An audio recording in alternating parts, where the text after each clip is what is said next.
Здравствуйте, это студенческие новости СГУ. С вами Любовь Филиппова. В нашем университете прошло грандиозное событие – форум «Сорокин». Молодые ученые представили свои инновационные разработки в 8-м корпусе СГУ. Такая масштабная научная экспозиция здесь еще не выставлялась. С первых дней в ВУЗе в науку решили погрузиться наши первокурсники.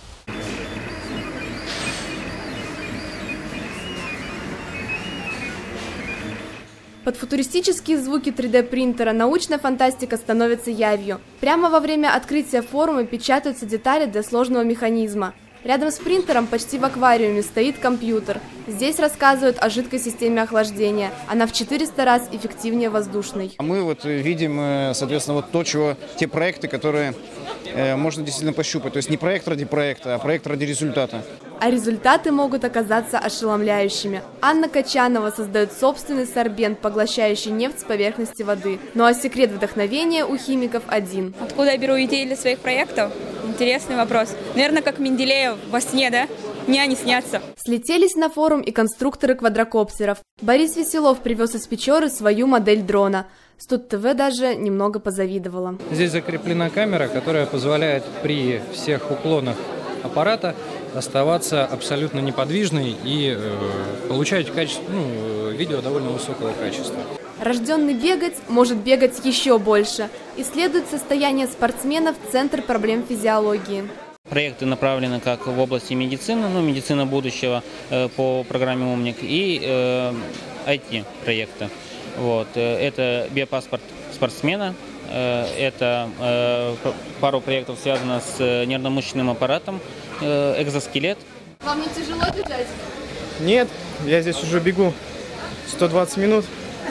В принципе, режим не быстрый и терпимо, можно бежать, можно работать. В общем, кругом одни инновации. Вы сегодня в футболках с надписью «Инновации». Каково это быть инновациями? Интересно. Необычно. А сами занимаетесь наукой? Да, занимаемся. У меня сейчас 2 часа будет защита проекта, социального проекта. И на какую тему?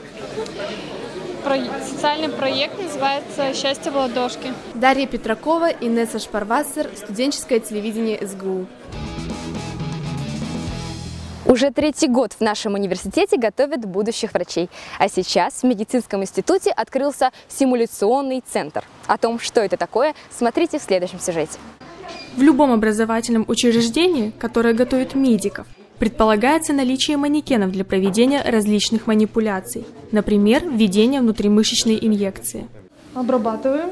Сначала 10 сантиметров, 10 миллиметров вокруг, и потом 5. И вводим.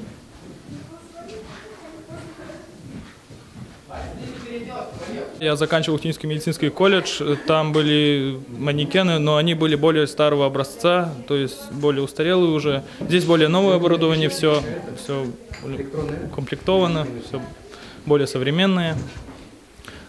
На этих лучше работать манекенах. Симуляционный центр – это крупнейшая база не только для обучения будущих врачей. Здесь также можно оценить состояние спортсменов.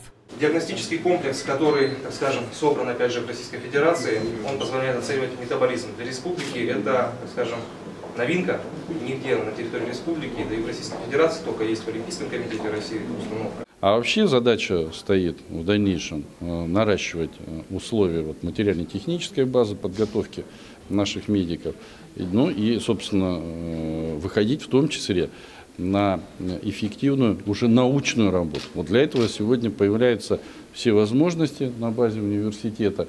Появление манекенов во многом облегчает учебный процесс студентов. К практике в больницах они могут подготовиться заранее. Благодаря тренировке на симуляторах вероятность того, что у начинающего медика дрогнет рука, снижается. Мне очень понравилось, это облегчает нашу работу, потому что мы учимся на таких манекенах, и на людях будет нам вообще очень легко.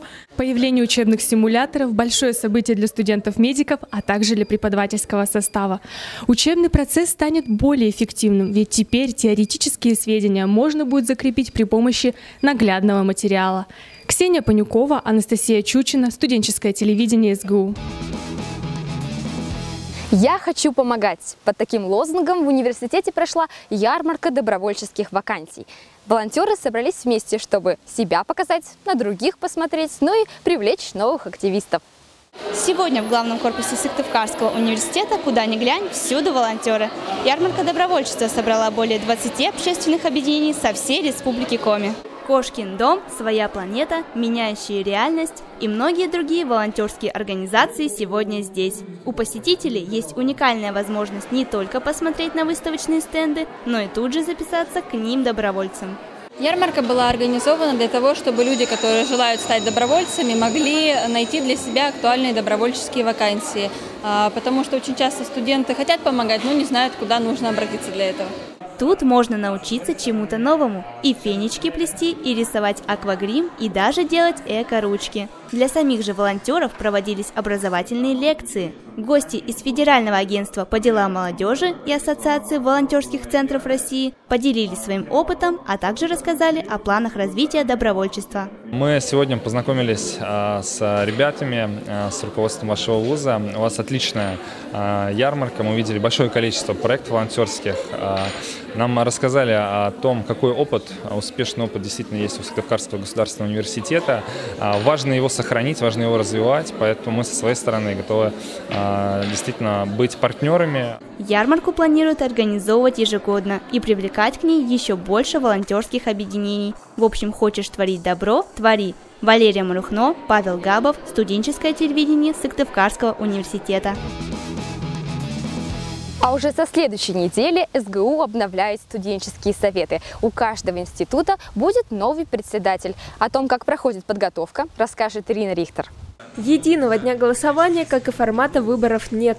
В большинстве институтов из-за небольшого количества участников все пройдет как отчетно-выборная конференция. А вот в Институте менеджмента и предпринимательства развернулась нешуточная конкуренция, и отстаивают свои позиции не только кандидаты, но и их штабы. Владимир является студентом второго курса.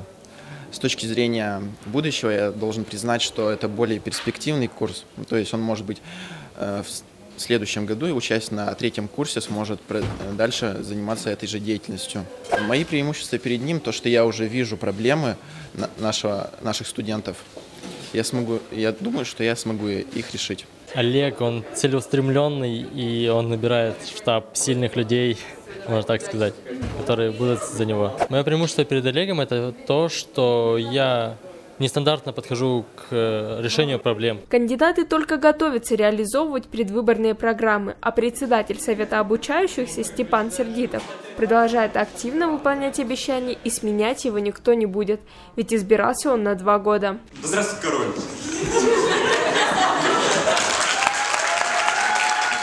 Степан принес вузу степень лауреата во всероссийском конкурсе «Студенческий актив». Выпускники школы студенческого актива «Форсайт» – многократные победители конкурса «Лидер 21 века». В прошлом году, когда выбирали председателя Объединенного совета обучающихся, наши выборы это не разглашенные результаты, но тем не менее организаторы с Москвы, они сказали, что наши выборы прошли лучше всех по России. Нас недавно напечатали как пример в журнале «Россия студенческая». И в этом году студенты решили не останавливаться и продолжать начатое, и уже проводят в своих студенческих советов институтов подобные выборы. Ирина Рихтер, Руслан Бабкин, студенческое телевидение Сыктывкарского университета. Но на этом у нас все. С вами была Любовь Филиппова. Солнечных вам дней этой осенью.